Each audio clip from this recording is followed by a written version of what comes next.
So this horse, I would say, basically understands, she's comfortable with me stopping her. She understands how to stop.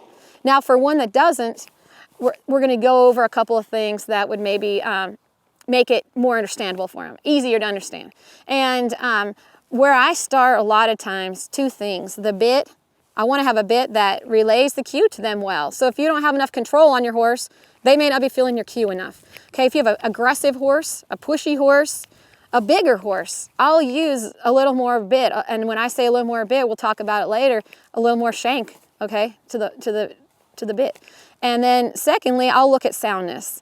I've got to take care of their soundness. They can't have sore hocks or be sore and not have enough bit, and you teach them how to slow down or rate at a run.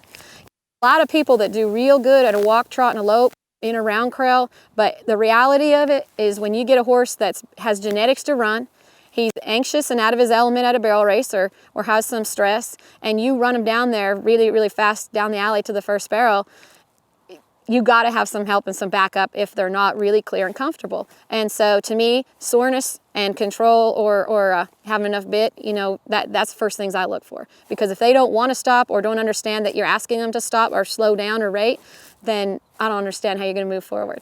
So with that being said, once I take care of those things, then of course I ride them around and trickle down the stop, and then I'll use it at all gates. So when I stop a horse, you know, there's not much trickle down in a stop.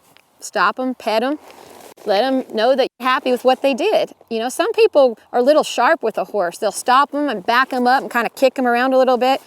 That's all right on a really easygoing horse or a horse that's comfortable with it. But if he's not comfortable and he's not easygoing, you're going to keep him keyed up, and they're not going to think or relax when you ask them for a cue. At a trot, I would just pull them down to a walk for about 2 steps and then stop them. Same thing at a lope. I would pull them down to a trot for about 2 steps, a walk for a few steps, and then I'd stop them. If a horse gets to pushing through the bit, you know, the second thing people say is, well, I can stop him, but he just stays in the bit and he keeps pushing through it. That's where I'll maybe even go to rollbacks on the fence. The main thing is, I think, to be effective at relaying your cue. So if a horse is nervous, it's a little bit harder to relay your cue. Okay, if he's relaxed, he's going to hear your cue a lot better. So when I sit down, whoa, and just really relax my energy and a horse reacts, that's good. If he's not doing that, then we would go back to some of those other basics.